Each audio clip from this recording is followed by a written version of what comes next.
The cruelest thing my wife did wasn't even the cheating. It was how she made it a joke. She told people I was not a man anymore, then laughed like she'd said something clever. She said it at a cookout in Baltimore, loud enough for my friends to hear. She said it on FaceTime with her cousins in PG County, smirking while I stood in the doorway holding grocery bags. She said it to my mother's sister at a repast like it was casual conversation. She cheated, then used my pain as a punchline, and she never took it back. Here's how it happened. I'm Tom, black man, born in West Baltimore, working the port, steady job, steady habits, steady love. I met my wife, Keisha, at a friend's house party in D.C. She had a laugh that filled a room and a walk that made you forget your own name. She told me she loved men who handle business, and I took that as a promise. Like if I did right, we'd be right. We got married in Maryland, built a life that looked good on the outside, and cracked quietly on the inside. The first year was sweet in that everyday way, big love in small moments. Keisha would fall asleep on my shoulder during movies, then wake up talking about I wasn't asleep. I pretend not to notice she drooled on my hoodie. We'd argue about music. She loved old school R&B. I kept trying to sneak in my favorite go-go. She'd roll her eyes and start dancing anyway. We weren't rich, but we had that feeling like we were building something. If you'd asked me back then, I would have told you I was lucky. I thought love was supposed to be work, and I didn't mind working. When my mom died, everything shifted like the house settled on a weak foundation. It wasn't dramatic at first. I just got quiet. I still paid bills, still showed up, still held doors and said, "Yes, ma'am," to her aunties. But I didn't have the same spark. Grief made my body heavy. Keisha started saying I moved funny, like sadness was suspicious. She'd ask, "You gonna be like this forever?" I tried to explain that losing a mother rearranges you. She heard it like an excuse. The jokes started small. "You too sensitive," she'd say, laughing while she said it. So I'd feel crazy if I didn't laugh too. If I wanted a night in, she'd call me old. If I didn't want to argue, she'd call me scared. Then she started saying stuff in front of people. At my cousin's birthday in Owings Mills, I went to help clean up, and she told the women, "Tom always in the kitchen. He not one of the men." Everyone chuckled. I smiled because I didn't want to look weak. It got worse when she started hanging with a new crowd from her job in Silver Spring. Suddenly I was embarrassing because I didn't dress flashy. She'd come home late, phone face down, smelling like perfume and outside air. When I'd ask where she'd been, she'd say, "Why you interrogating me? You sound insecure." If I stayed calm, she'd say, "Look at you, no emotions. Robot." If I showed emotion, she'd say, "Oh my God, here come the tears." There was no version of Tom that could win in her game. One night, I saw a message pop up while her phone was on the counter. "Had fun. Same time tomorrow." It wasn't from a woman. My stomach dropped so fast I felt dizzy. I asked her about it softly, hoping she'd deny it and I could pretend. She snatched the phone like it was a reflex and said, You going through my stuff now?" I told her I saw the notification, not her whole phone. She smiled like she caught me doing something dirty. "You really not a man anymore," she said. "Men don't beg." The cheating became less a secret and more a power move. She'd disappear for girls' nights and come back energized, humming. Meanwhile, I'd be home in silence, heating leftovers, staring at the ceiling like it might explain why loyalty was optional to her. When I tried to talk, she'd do that thing where she looked through me like I was a piece of furniture. Then she'd pick one thing to shame me with. A real man would have left already. Or a real man wouldn't let his wife get bored. She turned my heartbreak into a personality flaw. My friends didn't know how to act. Some of them avoided me, like pain was contagious. A couple tried to be real in the worst way.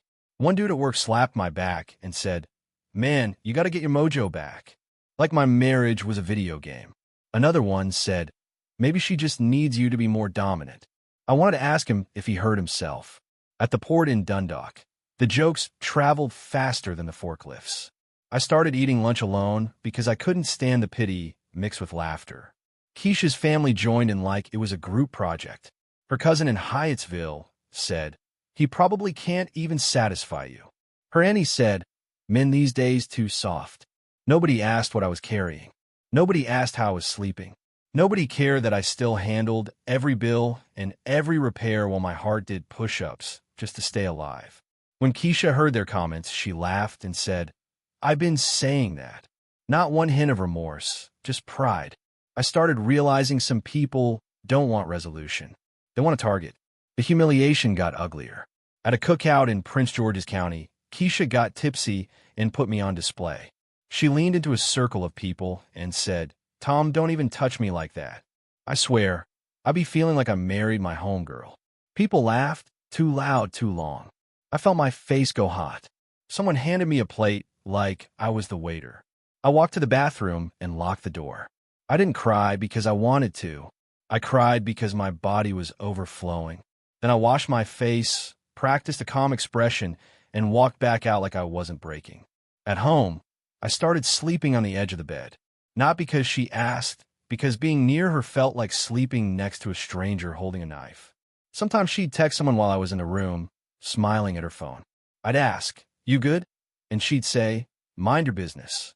One night, she turned the TV up and said, "If you ain't doing nothing, at least don't be depressing."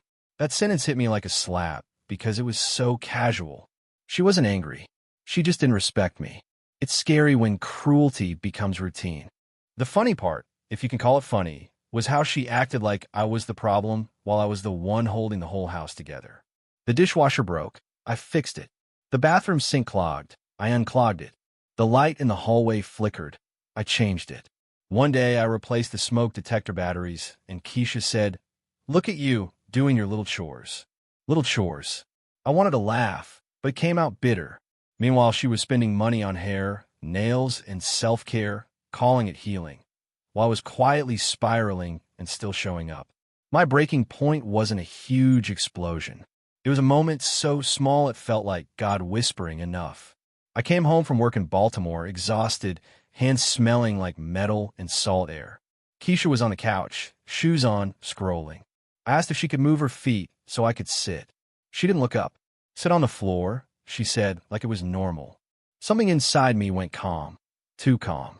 I realized I'd been negotiating for basic human dignity. I grabbed my keys and went for a drive with no destination. I ended up at my Uncle Reggie's barbershop in Upton, the one with the old-school chairs and the loud opinions. Uncle Reggie saw my face and didn't ask a million questions. He just said, "Sit." While he lined me up, he talked about everything except my marriage, sports, the city, that one neighbor who always stole parking spots like it was a hobby. Then he stopped, looked me in the eyes, and said, "Tom, you can't heal in a place that enjoys hurting you."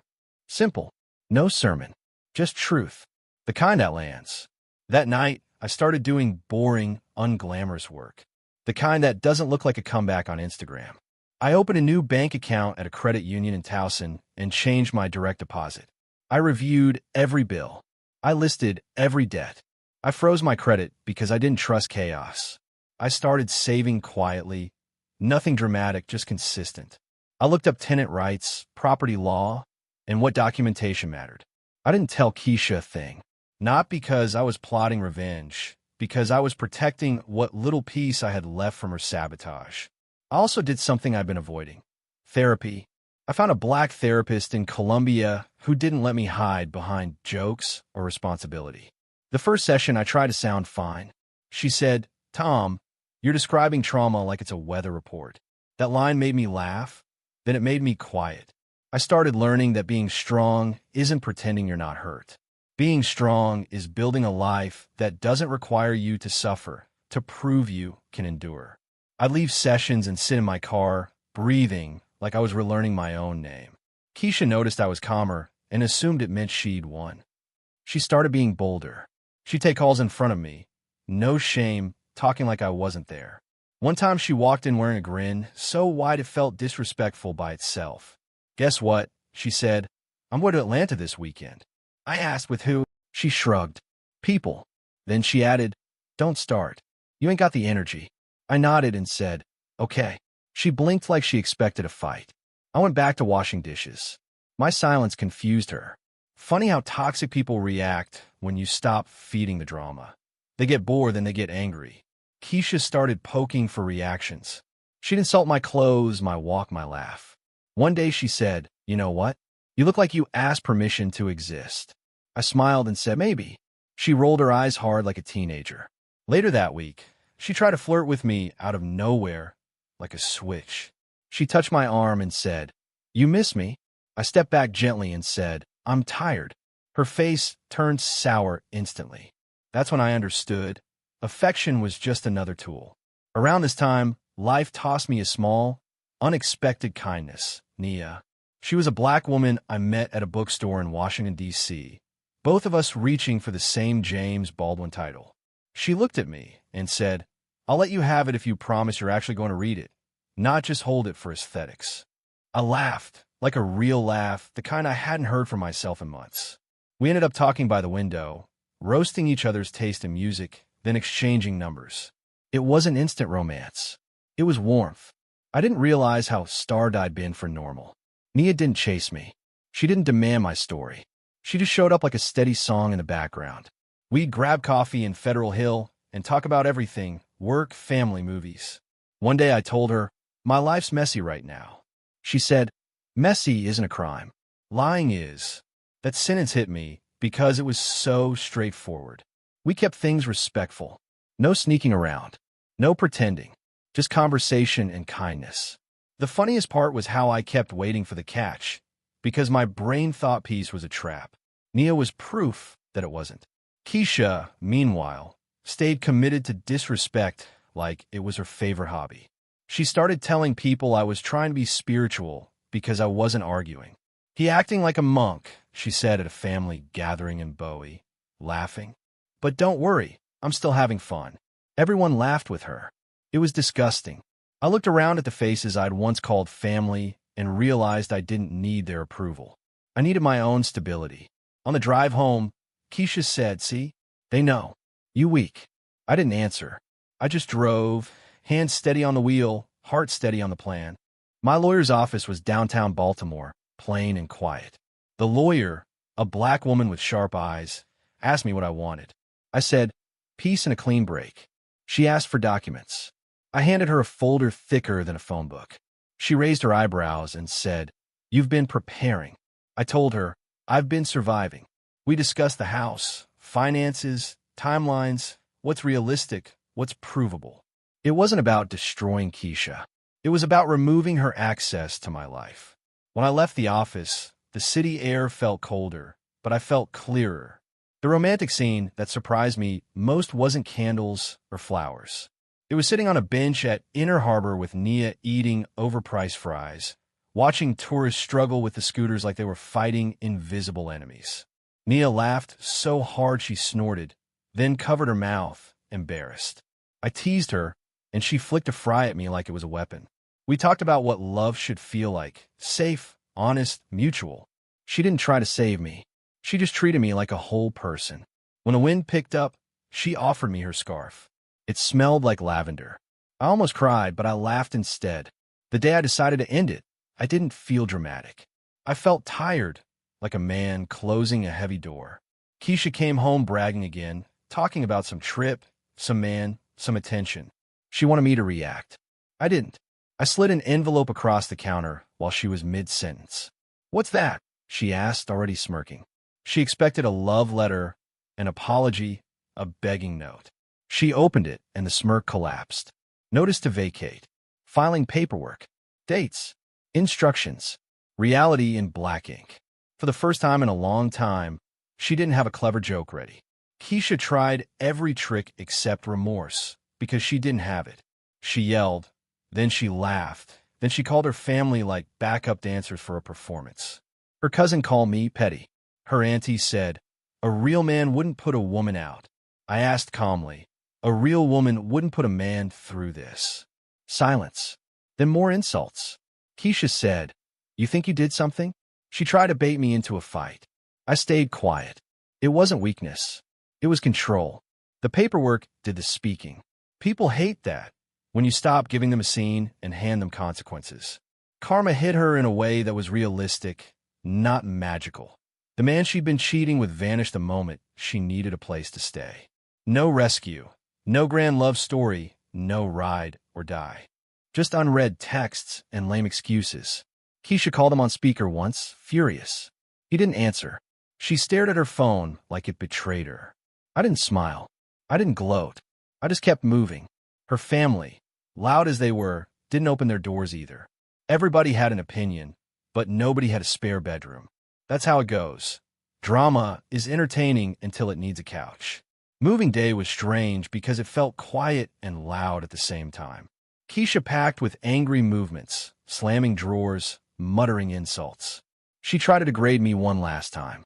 "You still not a man," she said, lifting a box like she wanted me to struggle emotionally. "You just got paperwork." I looked at her and realized she really meant it. She truly believed cruelty was strength. That's when I felt free. Because you can't negotiate with someone who thinks hurting you is a hobby. I held the door while she carried boxes out, not because she deserved it, but because I was done being like her. After she left, the house felt different. The air felt lighter, like my lungs finally had space. I didn't throw a party. I didn't post online. I didn't announce anything. I changed the locks, cleaned the kitchen, and sat on the couch in silence. Later, I met Nia for dinner in Harlem while visiting family in New York. Nothing flashy, just soul food and soft conversation. She looked at me and said, "Your eyes look less tired." That might be the most romantic sentence I've ever heard. Not because it was sweet, but because it was true. Private healing is quiet. It's also powerful. The moral lesson is simple, even if the journey wasn't. Don't let someone define your manhood or your worth by how much pain you can take. Love doesn't humiliate you. Love doesn't recruit an audience to shame you. Love doesn't cheat and then call you weak for bleeding. Keisha never showed remorse, and that's exactly why the ending had to be boundaries, not bargains. My transformation wasn't public. It was paperwork, therapy, savings, discipline, and small moments of kindness that reminded me I was human. The karma wasn't a crash or a scandal. It was her realizing too late that the person she mocked was the one who kept the lights on. And now, the lights stay on without her. If you enjoyed this story, please like, comment, and share this video with your friends. Subscribe and turn on the notification bell so you never miss a powerful story drop.